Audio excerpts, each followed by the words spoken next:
Hello my friends. My name is Bot Mathematician, and this is Holomancer. Also welcome the daring reporter Dora. We are infinitely grateful that we have another opportunity to see you all again. Today we'll talk about the new cards from the Festival of Legends expansion. Using our benchmark, we tested over 40 cards, most of which are neutral. Our method is based on the classic Hearthstone standards. It determines the nominal value of the card's components based on the classic patterns, sums them up, and adds an additional cost for the number of effects. Thus, we determine the minimum, maximum and average value that the card can bring. In modern Hearthstone, most cards have unstable value. For this reason, we are trying to determine the worst and best case scenario from using the card. By dividing the average value by the actual cost, we can get the utility ratio. The higher this figure, the more the card falls short of the original Hearthstone standards. We cannot explain all the nuances of our approach in every video. If our method intrigues you, first watch the video about the original rules of Hearthstone. You can find out why the classic balance is still relevant 9 years after the game's release. To be honest, the test results shocked us. We have the impression that the developers intend to reduce the level of power creep. Most cards don't provide too many benefits. And even if they have an impressive maximum value, most often the level of difficulty in getting this benefit is quite high. Now let's move on to the results of our benchmark. Since you are familiar with our testing logic, we will only comment on cards that really need clarification. Let's start with the cards that got the lowest utility ratio score. Cover Artist is the most difficult card for our algorithm. The classic nominal cost of the transformation effect is 5 mana, which is your maximum value. In the worst case, you will be forced to use a creature without activating the effect.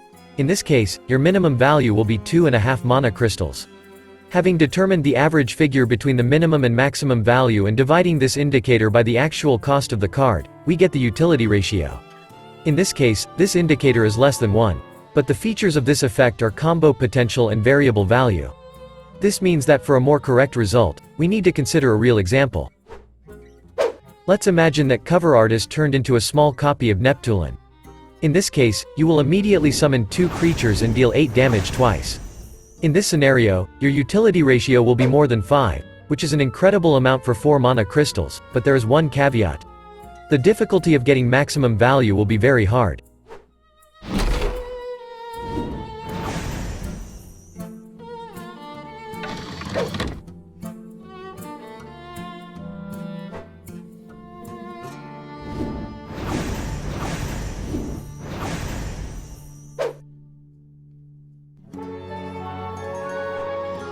Tony, King of Piracy, deserves special influence. The prototype of the card is King Togwaggle.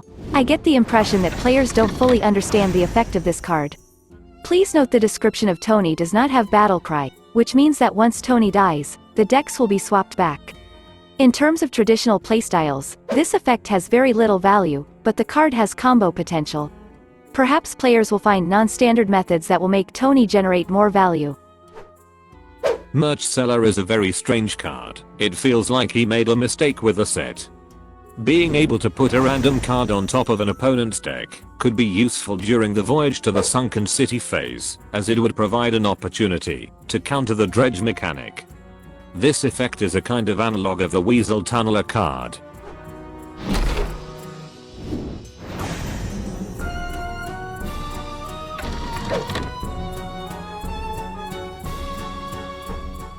Unpopular has been as a copy of the piloted Sky Golem. Your benefit in each match will be different and directly dependent on luck. A feature of delayed value is the reduced additional cost for stacking effects. The later an effect is activated, the less nominal value it has.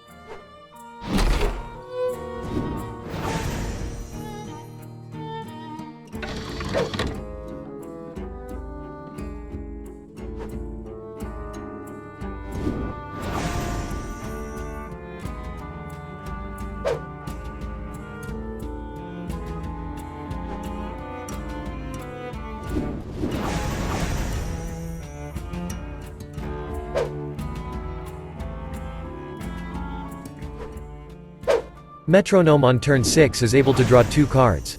It's not impressive by today's standards, but the card is able to predictably draw cards with a certain mana cost, which can be very useful in certain decks, including combo strategies.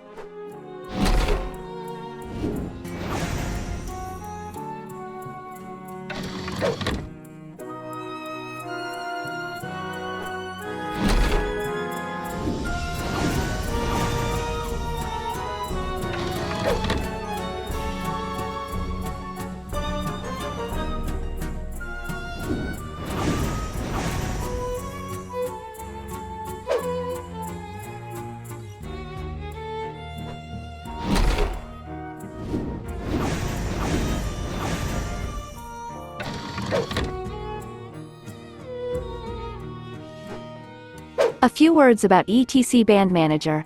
In my opinion, the card is a more balanced version of Zephyrus the Great. The main advantage is the predictability of the effect and stable value, which is rare for modern cards. Unfortunately, this is the first card with such a unique effect. An analog of this effect can be considered the classic tracking spell, which consists of two components of dredge and the additionally add card to the hand, which creates an hidden nominal value. Despite the less impressive utility ratio, we really like this card as it is an example of great game design.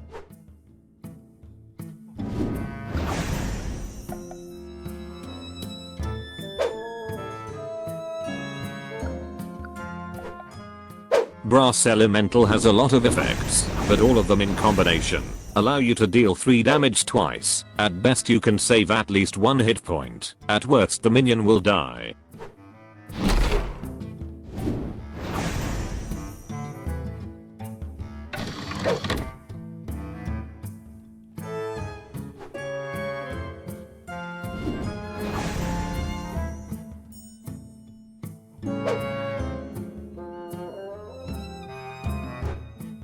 Screaming Banshee is an extremely interesting card. In the worst case, the minion will be destroyed without activating the effect. In this scenario, you will get the minimum value. But in the best case, the creature will die during the trades, which will allow you to summon, for example, 2 minions and restore hit points to the Death Knight twice. In this scenario, your maximum value will be 14 mana crystals. Pazik Audio Engineer is a hybrid between King Mukla and Dr. Boom. I really like the design of this card as it forces the opponent to change his game plan. In the best scenario, you can destroy the top card in your opponent's deck and summon 2 bots on your next turn.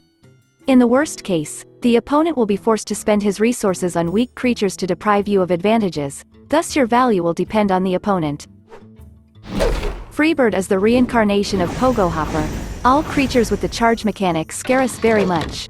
In the worst case, you can deal 2 damage to the opponent's hero, but by using rogue cards and following a certain strategy, you can increase the damage several times. Each Freebird call will gradually increase its value. In these calculations, we are looking at the maximum value based on the 4th summon, but this is not the limit for the rogue.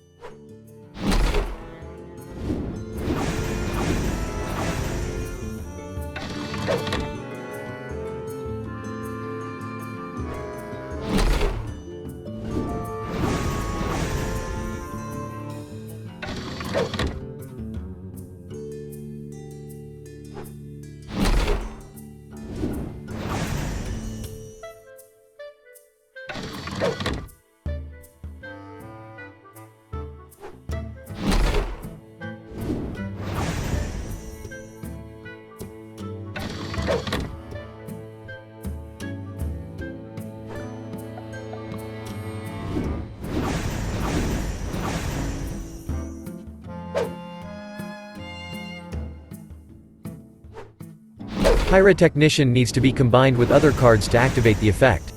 At the same time, the creature has an aura, which means it is able to generate value for several turns.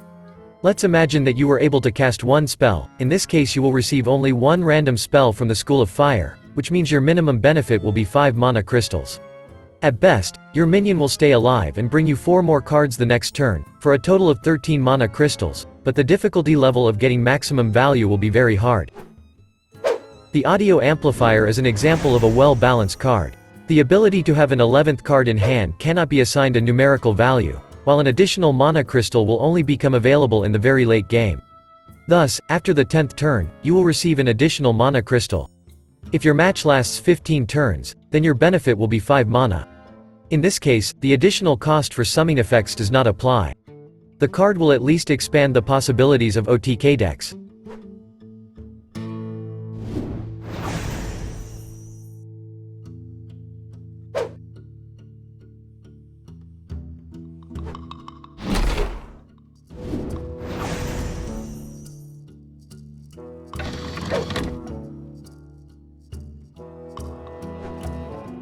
4-1 Amalgam Band, we only covered one situation, where you were able to activate all the effects.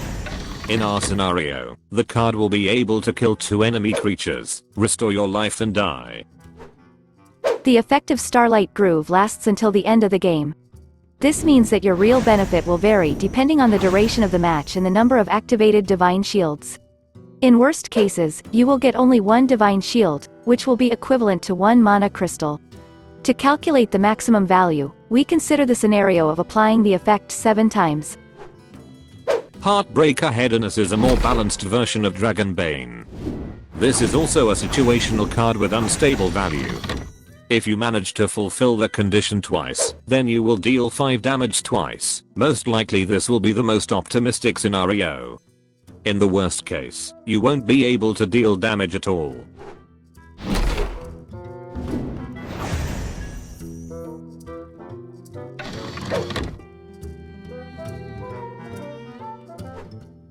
Next in line is Peaceful Piper. According to our approach, the Discover mechanic has more nominal value because it consists of 2 components, choosing a card and drawing a card. We should definitely pay more attention to this aspect in the future, since the Discover mechanic forces you to choose 1 card from 3 random cards, which usually have fewer benefits than the cards you have in your deck. This means that the nominal value of these 2 effects should be approximately the same. Crowd Surfer is a very annoying card for the opponent, as he will be forced to focus on other minions to avoid transferring this effect to other creatures. In the worst case, your board will be destroyed by AoE. In the best scenario, let's imagine that you manage to activate Death Rattle 2 times over the next 2 turns. But getting the maximum value will definitely not be an easy task. Harmonic Metal repeats the mechanics from Witchwood. While the 2 variants of the buff have roughly the same stats, our approach adds a little more extra value to the scenario, where more targets get the buff. But in any case, this spell looks too powerful on paper. DJ Manastorm is potentially one of the strongest tool. In the worst circumstances, you will be able to cast only 1 expensive spell for free, in other words, get up to 10 extra mana crystals. In these circumstances, the result is not so impressive. In the best case, you will have 11 mana and you can immediately cast 2 spells and thus get up to 19 mana crystals. Moreover, on the next turn you can cast at least 3 more spells, and thus get up to 21 more mana crystals for casting them. A huge disadvantage of this card is its very high cost, which can make its use pointless. The last card for today is Climactic Necrotic Explosion. The card randomly improves one of its characteristics. To determine the utility ratio, let's look at a real game scenario from the Blizzard presentation. They will also get a legendary spell to represent that musician or band's most popular song.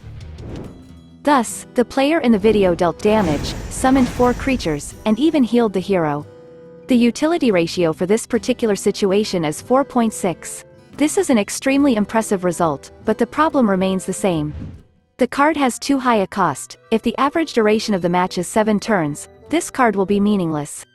Mordresh Fire Eye had a more powerful and predictable effect, but was almost useless due to the initial 10 mana cost. Let's move on to the conclusions. According to our benchmark, most of the new cards look too weak compared to today's game standards. The high utility ratio, in most cases, is compensated by the high difficulty of obtaining the maximum value. We have the impression that the Hearthstone team is looking to reduce the overall level of power creep in the game, and this is very good news. A large number of expensive finishers indicates a desire to slow down the game. In general, the new set seems to us one of the most interesting in the last few years. But at the same time, we fear that the lower power level of the new cards could make them almost useless against the backdrop of the extremely powerful cards from the previous year. In our opinion, it will be quite difficult to make the new mechanics work without a big nerf for overly strong keycards. A year ago, Sunken City gave us one of the best periods in the history of Hearthstone. The Festival of Legends has every chance of becoming one of the best sets, or vice versa will turn into a huge failure. What do you think? Will more balanced cards against the backdrop of last year's powerful cards lead to success or disaster? We in turn, really hope for success, but the situation with Rosticon's Rumble is impossible to forget. Share your opinion in the comments and join the voting on our community tab. Also, do not miss the opportunity to prepare for the rotation. In our guide you will find the most complete information about the cards that can be safely disenchanted. Finally, we would like to welcome our new subscribers. Thanks to each of you for joining the Mathematician Squad. Unfortunately, for technical reasons, we only see nicknames of public subscribers. These are users who do not have the subscription section hidden on their channel. Thanks to every non-public subscriber who did not make it to this list. We also want to express our huge gratitude to our regular sponsors. Friends, your financial support is incredibly important. Thank you so much for continuing to support us. Okay, that's all for today. Thank you for spending this time with us. We really hope that we will have the opportunity to get in touch in the next video. Take care of yourself. And never give up.